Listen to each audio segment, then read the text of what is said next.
Subscribe करिए हमारे channel target UP TET CTET को और बेल आइकन को दबाइए।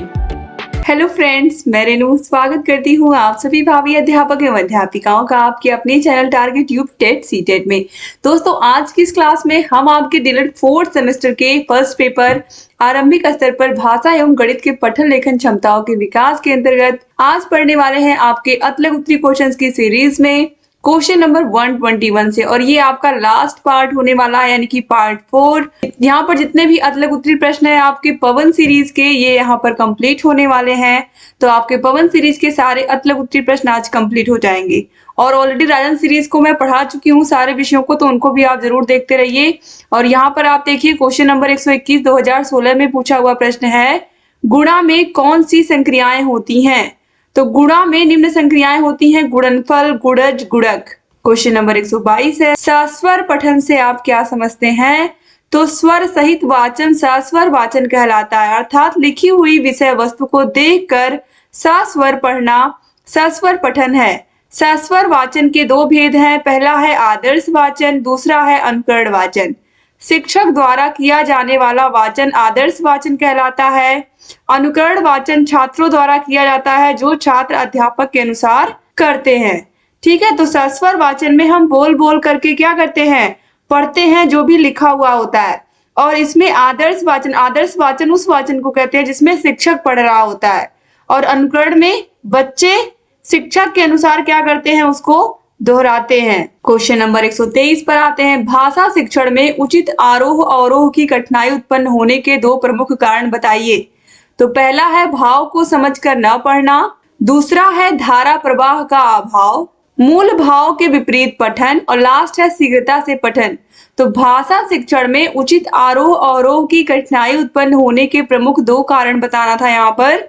तो याद रखिएगा, अगर बच्चा सही से उचित आरोह अवरोह का प्रयोग करके वो नहीं पढ़ रहा है, या तो वो भाव को समझ नहीं रहा है उस कहानी, नाटक, कविता के, या फिर वो धारा प्रवाह रूप से वो पढ़ नहीं पा रहा है। ठीक है, ये सारी चीजें हो सकती हैं। क्वेश्चन नंबर 124 पर आते हैं, पढ़ते समय ध्यान रखने योग्य दो बातें बताइए।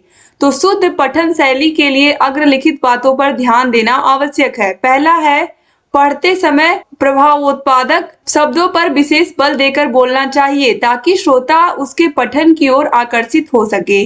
दूसरा है, प्रत्येक शब्द पर बल देना जरूरी है, ऐसा करने पर पठन पूर्णतः सफल होगा। जहां रुकने की आवश्यकता हो वहां अवश्य रुकना चाहिए तथा शब्दों को अलग अलग करके उचित बल तथा विराम के साथ पढ़ना चाहिए। क्वेश्चन नंबर 125 पे आते हैं, असुंदर या खराब लेखन के दो कारण बताइए। अगर बच्चा सुंदर नहीं लिख रहा है तो उसके क्या क्या कारण है? पहला हो सकता है, लिखते समय बालक के बैठने का ढंग सही ना हो, बच्चा सही से बैठ करके लिख ना रहा हो। दूसरा है, लिखने की कॉपी और आंखों के बीच की उचित दूरी ना होना, यानी कि कॉपी और आंखों के बीच में दूरी का उचित ना होना। तीसरा, बहुत बहुत ज्यादा हम देखने को मिलता है हमें कि कलम पकड़ने का ढंग ठीक ना होना, ये भी होता है एक कारण खराब लेखन का। और लास्ट है, विराम चिन्हों का उचित प्रयोग न किया जाना। क्वेश्चन नंबर 126 है, पठन कितने प्रकार का होता है? तो पठन के प्रकारों में अगर हम बात करें तो मुद्रा भाव पठन, दृश्य पठन, अभिनय पठन और चित्र पठन होता है। 2017 के एग्जाम में ये सारे प्रश्न पूछे हुए हैं, आप देख सकते हो। ठीक है, क्वेश्चन नंबर 127 पर आते हैं, शब्द किसे कहते हैं? तो शब्द की परिभाषा इस प्रकार है, निश्चित अर्थ को अभिव्यक्त करने वाले वर्णों के समूह को ही हम शब्द कहते हैं, जैसे मोहन, पुस्तक, विद्यालय। यानी कि वर्णों के व्यवस्थित समूह को जो कि एक निश्चित अर्थ देते हैं, उन्हें ही हम क्या कहते हैं, शब्द कहते हैं। क्वेश्चन नंबर 128 पर आते हैं, श्रुत लेख किसे कहते हैं? सुनकर लिखे हुए लेख को श्रुत लेख कहते हैं। अध्यापक या कोई छात्र बोलता है एवं अन्य छात्र उसे लिखते हैं, शीघ्रता, सुंदरता और शुद्धता के साथ लिखा लेख ही वास्तव में श्रुत लेख कहलाता है। क्वेश्चन नंबर 129 है, स्पर्श व्यंजन का क्या आशय होता है? तो जिन व्यंजनों के उच्चारण में मुख द्वार को बंद करके इस प्रकार बोलते हैं कि हवा उच्चारण स्थानों को स्पर्श मात्र करती है, उन्हें हम स्पर्श व्यंजन कहते हैं। क, ख, ग, घ, ट, ठ, ड, ढ, त, थ, द, ध, न, इसके अलावा प, फ, ब, भ, ये सभी हैं स्पर्श व्यंजन। टोटल 25 इनकी संख्या होती है। क्वेश्चन नंबर 130 है, संकर शब्दों को उदाहरण सहित लिखिए। तो संकर शब्द वे शब्द जो दो भाषाओं के शब्दों से मिल करके बने होते हैं वे संकर शब्द कहलाते हैं, जैसे कि रेल और गाड़ी। तो ये रेलगाड़ी मिल करके हो रहा है। नेक धन चलन, नेक चलन, वर्ष धन गांठ, वर्ष गांठ। इस तरीके से दोस्तों जहां पर दो अलग अलग भाषाओं के शब्द मिलते हैं, मिल करके उनसे कोई नया शब्द बनता है, तो ये संकर शब्द कहलाते हैं। क्वेश्चन नंबर 131 पे आते हैं, विलोम शब्द किसे कहते हैं? तो जो शब्द परस्पर विपरीत अर्थ प्रकट करते हैं या जिन्हें हम उल्टा कहते हैं वे विलोम शब्द कहलाते हैं, जैसे कि धनी का निर्धन, प्रकाश का अंधकार, अमीर का गरीब, ऊपर का नीचे। इस तरीके से आगे बढ़ते हैं। क्वेश्चन नंबर 132 पर आते हैं, शून्य को किसी संख्या से भाग देने पर भागफल क्या आता है? तो गणित में जब शून्य को किसी संख्या से भाग करते हैं तो इसे शून्य से भाजन कहते हैं। इस भाजन में भाजक शून्य होता है। सामान्य गणित में यह भाजन अर्थहीन है, अतः शून्य से भाजक अपरिभाषित है। यानी कि 5/4 लिखा है तो ये परिभाषित है, लेकिन अगर 5/0 लिख दिया गया तो ये अपरिभाषित है। शून्य से किसी संख्या में अगर हम भाग दे रहे हैं तो उसका कोई अर्थ नहीं, ये अपरिभाषित है या अर्थहीन है। ठीक है। क्वेश्चन नंबर 133 है, वास्तविक मान किसे कहते हैं? तो किसी अंक का वह मान जो कभी नहीं बदलता है उसे हम उसका वास्तविक मान कहते हैं। जैसे 235 में 2 का वास्तविक मान 2 है जबकि स्थानीय मान 200। इसको हम इस तरीके से समझते हैं, यहाँ पर 235 लिखा हुआ। अब अगर हम 235 में 2 का स्थानीय मान निकालेंगे तो 2 इकाई दहाई सैकड़े की जगह पर यानी कि 2 गुणे 100, यानी कि इसका वैल्यू कितना हो गया? 200 हो गया। लेकिन 2 का वास्तविक मान 2 कितना खुद है, यानी इसको हम अंकित मान भी कहते हैं। तो 2 का अंकित मान स्वयं 2 ही होगा, 2 का वास्तविक मान खुद 2 ही होगा, यानी कि ये 2 नहीं बदल सकता। ये जो संख्या है ये सेम टू सेम अगर है तो यही इसका खुद का वास्तविक मान है, यही इसकी पहचान है। ठीक है। और जो स्थानीय मान होता है वो स्थान के अकॉर्डिंग से 5 है, यहाँ पर 5 इकाई की जगह पर है तो ये इसका वैल्यू 5 हो गया। 1 से गुणा करेंगे, 3 दहाई की जगह पर है तो इसको हम 10 से गुणा करेंगे तो ये 30 हो जाएगा। ठीक है। इस तरीके से क्वेश्चन नंबर 134 है, किसी संख्या को शून्य से गुणा करने पर गुणनफल शून्य प्राप्त होता है, एग्जाम्पल दीजिए इसका। तो अगर हम किसी भी लाख, करोड़, अरब, खरब किसी भी संख्या को अगर हम 0 से गुणा करते हैं वो 0 इतना पावर रखता है कि वो सबको 0 बना देता है।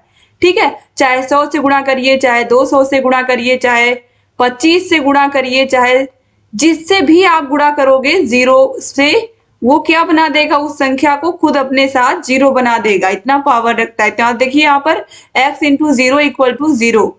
तो 0 अगर किसी भी संख्या के साथ गुणा में आता है तो वो उस संख्या को 0 बना देता है। क्वेश्चन नंबर 135 पर आते हैं, 41,325 एवं 7,061 की तुलना कीजिए।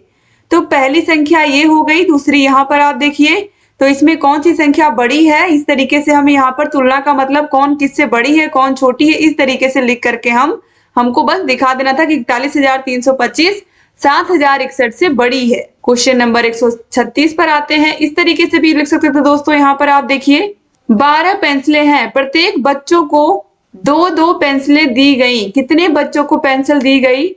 तो 12 पेंसिल है, तो अगर प्रत्येक बच्चे को 2-2 पेंसिल दी गई है तो कितने बच्चों को पेंसिल मिली? 6 बच्चों को मिली। ये तो बिल्कुल नॉर्मली इसको हम वैसे भी सॉल्व कर सकते थे, इस तरीके से कुछ करने की जरूरत ही नहीं थी। क्वेश्चन नंबर 137 पे आते हैं, पठन शिक्षण की ध्वनि साम्य विधि लिखिए। इस विधि के प्रयोग द्वारा एक जैसी ध्वनियों के वर्णों का ज्ञान एक साथ दिया जाता है, जैसे राम, काम, शाम, आम, दाम। इस तरीके के वर्णों का प्रयोग करके हम लोग क्लासरूम में बच्चों को पढ़ाते हैं, छोटे बच्चों को, जिससे वो राइमिंग के माध्यम से आसानी से वर्णों को पढ़ना सीख जाते हैं। इस विधि में बालकों को पढ़ने के प्रति रुचि जागृत करने के लिए चित्र प्रणाली के माध्यम से अध्ययन कराना उपयोगी है। क्वेश्चन नंबर 138 पर आते हैं, व्यंजन वर्णों को लिखिए।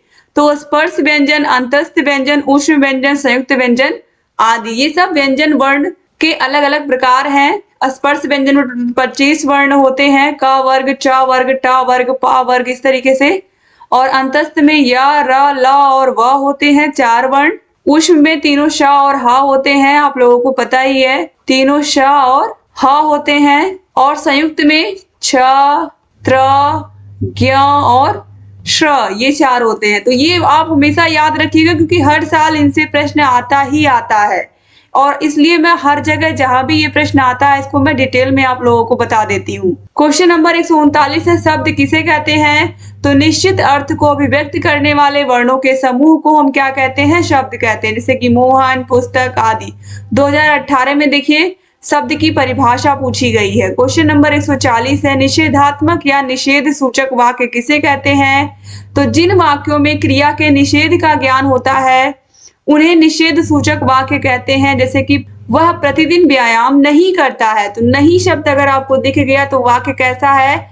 निषेधात्मक वाक्य, जिसे हम इंग्लिश में नेगेटिव सेंटेंस कहते हैं।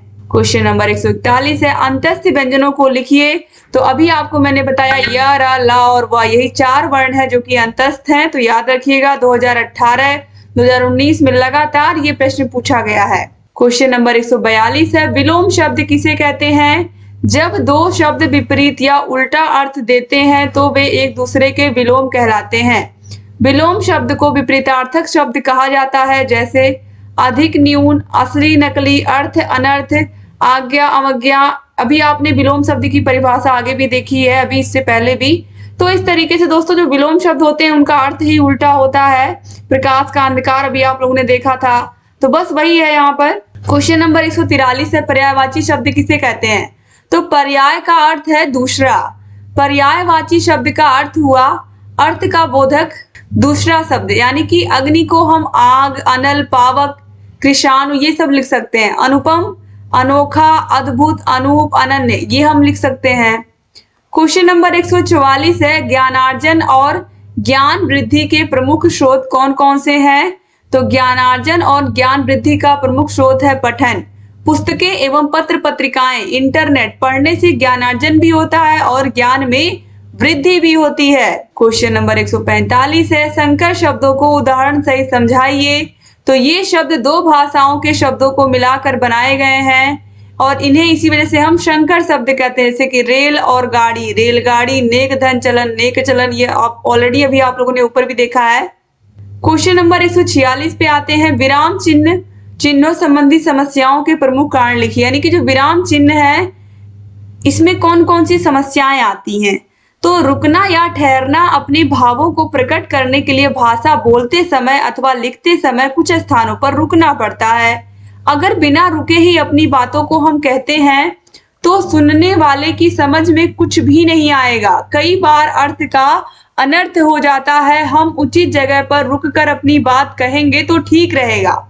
इसी प्रकार लिखते हुए विराम चिन्हों के प्रयोग से न केवल भावों में स्पष्टता आती है बल्कि उसका प्रभाव और सौंदर्य भी बढ़ जाता है। उदाहरण के लिए, रोको मत जाने दो, इस वाक्य में कहीं कोई विराम चिन्ह नहीं है जिससे उसके दो अर्थ प्रकट होते हैं। पहला रोको मत जाने दो और दूसरा रोको मत जाने दो। ये दोनों अर्थ एक दूसरे के विरुद्ध हैं। अतः स्पष्ट है कि विराम चिन्ह वाक्य का अर्थ तो स्पष्ट करते ही हैं, भाषा को सुंदर तथा प्रभावशाली भी बनाते हैं। ठीक है, आगे बढ़ते हैं दोस्तों। क्वेश्चन नंबर 147 है, देवनागरी व अंतरराष्ट्रीय अंक मूल संकेत अंक को लिखिए। तो ये यहाँ पर हिंदी भाषा की जो गिनती है इस तरीके से यहाँ पर लिखना था और फिर यहाँ पर अंग्रेजी जो अंतरराष्ट्रीय अंक इस तरीके से लिखे जाते हैं, दोनों को यहाँ पर लिखना था। और ये आपके लघुत्तरीय प्रश्न में पूछा हुआ है, आप देख सकते हो आपके पवन सीरीज में 2018 में पूछा हुआ प्रश्न है। क्वेश्चन नंबर 148 है, आरोही क्रम को उदाहरण से ही समझाइए। तो आरोही क्रम को उदाहरण से समझाने के लिए यहाँ पर हम एक एग्जाम्पल ले लेते हैं। यहाँ पर आप देखिए, अब इसमें जो सबसे छोटी संख्या है 16, 9, 13, 8, 11, 10, 12, 14 में 8 है। 8 के बाद फिर 9 है, फिर देखिए 10 है, फिर 11 है, फिर 12 है, फिर 13 है, फिर उसके बाद यहाँ पर 14 है, फिर उसके बाद लास्ट में 16 है। तो ये बढ़ते हुए क्रम में जब संख्याएं लिखी होती हैं तो वही क्या होते हैं? आरोही क्रम में होती हैं। क्वेश्चन नंबर 149 है, संख्या 32,541 एवं 6,170 की तुलना करिए। तो दोस्तों तुलना करने के लिए इनका हम अंतर भी निकाल सकते हैं इस तरीके से। 32,541 में से हम इसको घटा सकते हैं 6,170 को। तो यहाँ पर आप देखोगे कुछ इस तरीके से आप यहाँ पर इसको निकाल लोगे माइनस करके, और यहाँ पर आप देखोगे आपको 26,371 मिलेगा। तो तुलना करने का मतलब आप उनका अंतर भी निकाल सकते हैं। आप यहाँ पर इस तरीके से एरो भी लगा सकते हैं 32,541 जो कि है बड़ा किससे 6,170 से। इस तरीके से भी आप दर्शा सकते हैं। क्वेश्चन नंबर 150 पे आते हैं। अवधारणा या संबोध निर्माण हेतु क्या आवश्यक है? अवधारणा या संबोध निर्माण हेतु आवश्यक है कि बालकों की समझ उन्हें ठोस, मूर्त एवं अन्य वस्तुओं के माध्यम से कराएं, क्योंकि ठोस व मूर्त वस्तुओं से कार्य करते समय बच्चों की कई इंद्रियां एक साथ सक्रिय होती हैं, जिससे सीखना आसान हो जाता है। इसीलिए बच्चों को खिलौने दिए जाते हैं, बच्चों को खेलने दिया जाता है ताकि वो ठोस वस्तुओं से, मूर्त वस्तुओं से खेलते हैं, वो गुड्डे गुड़ियों से खेलते हैं। तो इससे उनके अंदर अवधारणा या संबोध निर्माण की प्रक्रिया जागृत होती है। जैसे कि बच्चों को किचन सेट हम दे देते हैं, ठीक है। तो इस तरीके से बच्चे अपने आपस में ही खेलते हैं। क्वेश्चन नंबर 151 है। 15 अमरूद है, प्रत्येक बच्चे को 3-3 अमरूद दिए गए तो कितने बच्चों को अमरूद मिले? तो यहाँ पर देखिए 15 हम 3 से क्या करेंगे, इसमें भाग दे देंगे तो ये आ जाएगा 5। तो कितने बच्चों को अमरूद मिले? 5 बच्चों को अमरूद मिले। क्वेश्चन नंबर 152 है। पठन में रुचि का विकास करने की किन्हीं 2 विधियों का नाम लिखिए। तो अक्षर बोध विधि, कविता विधि, कहानी विधि, ध्वनि साम्य विधि और वर्णोच्चारण विधि। क्वेश्चन नंबर 153 है। लेखन के किन्हीं 2 दोषों को लिखिए। तो पहला है अनुस्वार एवं अनुनासिक संबंधी दोष, दूसरा है मात्रा संबंधी अशुद्धि, वर्णों का लोप, इसके बाद है संयुक्त वर्ण संबंधी अशुद्धि, फिर है सिरोरेखा का अशुद्ध प्रयोग। ये सब है लेखन के दोष, यानी कि लिखने में कौन कौन सी समस्याएं देखने को मिलती है। बच्चे ये जो बिंदु होता है अनुस्वार और अनुनासिक, इन दोनों में कंफ्यूज हो जाते हैं। बच्चे मात्रा सही से नहीं लगा पाते हैं, छोटी ई की मात्रा, बड़ी ई की मात्रा, इसमें कंफ्यूज हो जाते हैं। इसके अलावा सही से वो ऊपर लाइन नहीं खींचते, सिरोरेखा नहीं खींचते। क्वेश्चन नंबर 154 है। स्वर किसे कहते हैं? तो स्वर उन ध्वनियों को कहते हैं जो मुख में किसी प्रकार अवरुद्ध हुए बिना उच्चारित होती हैं। 2018 में पूछा हुआ प्रश्न है। स्वर वर्णों को बोलने के लिए हमें किन्हीं और वर्णों की सहायता नहीं लेनी पड़ती है। स्वर स्वतंत्र वर्ण होते हैं। क्वेश्चन नंबर 155 है। किन्हीं 4 दीर्घ स्वरों को लिखिए। तो दीर्घ स्वरों में बड़ा आ, बड़ी ई, बड़ा उ, ए, ओ, औ ये सब आते हैं। इनको बोलने में 2 मात्रा का समय लगता है, याद रखिएगा। क्वेश्चन नंबर 156 है। संक्षेप सूचक अथवा लाघव चिन्ह का प्रयोग कहाँ किया जाता है? उदाहरण देकर स्पष्ट करिए। तो संक्षेप सूचक अथवा लाघव चिन्ह का प्रयोग कहाँ किया जाता है? उदाहरण से ही समझाइए। तो संक्षेप सूचक अथवा लाघव चिन्ह का प्रयोग शब्दों के संक्षिप्त रूप लिखने के लिए होता है। जैसे कि क्री, फिर यहाँ पर देखिए लाघव चिन्ह, फिर प्री, फिर यहाँ पर लाघव चिन्ह, फिर ऊ, फिर यहाँ पर। तो इसका फुल फॉर्म क्री का मतलब कृपया, प्री का मतलब पृष्ठ और ऊ का मतलब उल्टिए। क्वेश्चन नंबर 157 है। अचल तथा अचला का अर्थ स्पष्ट करते हुए दोनों में अंतर लिखिए। तो अचल मतलब स्थिर, चल मतलब चलना, अचल मतलब बिल्कुल जो नहीं चल रहा है, स्थिर है। अचला मतलब पृथ्वी, पृथ्वी को हम भू, धरा ये सब कहते हैं। क्वेश्चन नंबर 158 है। वर्ण तथा शब्द में अंतर एक उदाहरण से स्पष्ट करिए। तो वर्ण भाषा की सबसे छोटी इकाई है। वर्ण को अक्षर भी कहा जाता है। शब्दों की उत्पत्ति वर्णों से होती है। निश्चित अर्थ को अभिव्यक्त करने वाले वर्णों के समूह को शब्द कहते हैं, जैसे कि मोहन, पुस्तक आदि। क्वेश्चन नंबर 159 है। सैकड़ा, दहाई, इकाई मिलकर कौन सी संख्या बनाएंगे? तो यहाँ पर आप देखिए इस तरीके से 2 सैकड़ा मतलब 200, 3 दहाई मतलब 30 और 1 इकाई मतलब 1। इस तरीके से तीनों को हम जोड़ देंगे तो यहाँ पर आप देखिए क्या मिल जाएगा, 231 मिल जाएगा। तो बस यही यहाँ पर लिखा हुआ है। क्वेश्चन नंबर 160 है। 6368 संख्या में प्रत्येक 6 का स्थानीय मान। तो 2 बार 6 आया, पहला है दहाई के स्थान पर, ये इकाई हो गया, ये दहाई हो गया। तो 6 गुणे 10 बराबर 60 और दूसरा है इकाई, दहाई, सैकड़ा, हजार। तो यहाँ पर 6 गुणे 1000 बराबर 6000। बस यही हमें 6 का ही दिखाना था, लेकिन यहाँ पर आप देखिए सबका दिखा दिया है। क्वेश्चन नंबर 161 है। 1,69,679 को हिंदी भाषा में लिखिए। 1,69,679 2018 में पूछा हुआ प्रश्न है। क्वेश्चन नंबर 162 है। 48 सेब 4 बच्चों में बांटे गए। 48 सेब है, इसको 4 बच्चों में बांटा गया है, तो 4 से हम भाग देंगे, 4 एकम 4, 4 दूनी 8, यानी कि 12 बच्चों में सेब को बांटा गया है। क्वेश्चन नंबर 163 पर आते हैं। निम्नलिखित को अवरोही क्रम में यानी कि घटते हुए क्रम में लिखिए। तो यहाँ पर देखिए 6, 3, 8, 5, 9, 7 में सबसे बड़ा 9 है, फिर उसके बाद 9 से छोटा 8 है, फिर 8 से छोटा 7 है, 7 से छोटा यहाँ पर 6 दिया हुआ है, फिर 5 है और फिर 5 से भी छोटा यहाँ पर 3 दिया हुआ है। 2019 में पूछे हुए प्रश्न है ये सब। क्वेश्चन नंबर 164 है, संख्या किसे कहते हैं, एग्जाम्पल सहित बताइए।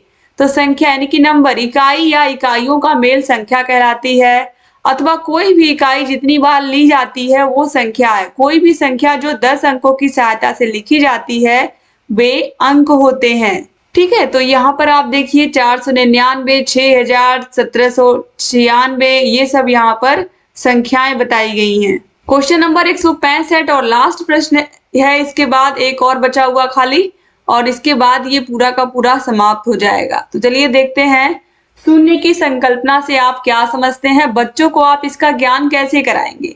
तो गणित की संक्रियाओं में शून्य का महत्व, किसी भी संख्या को लिखते समय यदि इकाई, दहाई, सैकड़ा आदि के स्थान पर कोई भी अंक नहीं है तो उसकी जगह शून्य लिखते हैं। यथा यदि संख्या 8012 है तो इन अंकों में हम निम्न प्रकार से लिखेंगे।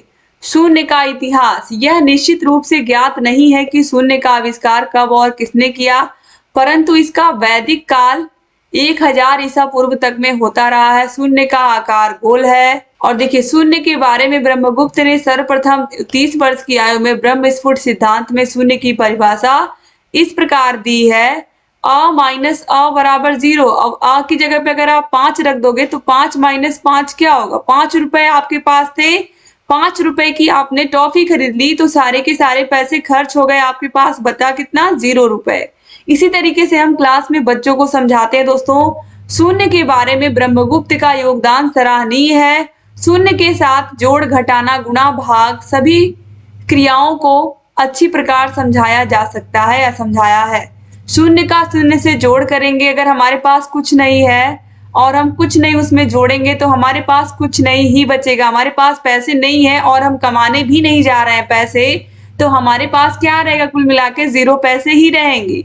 शून्य में से शून्य को घटाएंगे तो भी हमें शून्य ही मिलेगा। शून्य को शून्य से गुणा करेंगे तो भी हमको शून्य ही मिलेगा। तो शून्य से शून्य को भाग देने पर भागफल 1 न होकर अनिर्णित, इनडिटरमिनेट हो जाता है या इनडिटरमिनेट होता है, अनिर्णित होता है अगर हम 0 को 0 से भाग देते हैं। इसकी कोई परिभाषा नहीं है। शून्य क्या है, एक परिमेय संख्या है, ये बहुत इंपॉर्टेंट है, इसको याद रखना आप लोग के लिए। क्वेश्चन नंबर 166 और लास्ट प्रश्न है इसके बाद 167, इसको भी हम देखेंगे। शून्य की विशेषताएं बताइए। तो किसी संख्या के दाहिनी ओर शून्य रखने पर वह संख्या का 10 गुना हो जाए, जैसे कि ये 2 है, 2 के आगे 2 के दाहिनी तरफ हमने 0 बढ़ाया तो ये क्या हो गया, 20 हो गया, बढ़ गया, इसकी वैल्यू बढ़ गई। तो किसी संख्या के दाहिनी ओर शून्य रखने पर वह संख्या का 10 गुना हो जाता है, और जैसे 2 के दाहिनी ओर शून्य रखने पर 20 हो जाता है। किसी संख्या में अन्य संख्या जोड़ने पर बड़ी संख्या प्राप्त होती है, किंतु शून्य जोड़ने पर मान में कोई परिवर्तन नहीं होता है। शून्य में से कुछ घटाया नहीं जा सकता है। शून्य से गुणा करने पर शून्य प्राप्त होता है, शून्य से भाग नहीं दिया जा सकता है।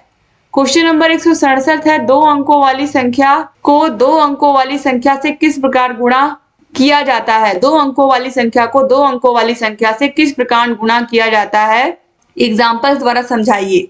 तो यहाँ पर 54 को 25 से हम गुणा करेंगे तो कुछ इस तरीके से 25 का गुणा 4 में करेंगे हम, तो 5 चौके 20, 5 पचे 25 और 2 जो हासिल बचा हुआ था 27।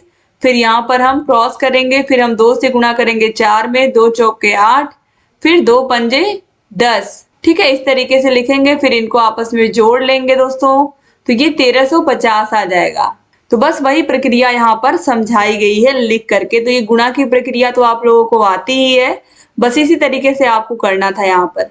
तो उम्मीद करती हूँ क्लास आपको पसंद आई होगी और आपके सारे के सारे पवन सीरीज के फर्स्ट पेपर के जो लघुत्तरी प्रश्न है वो मैंने कंप्लीट करा दिए।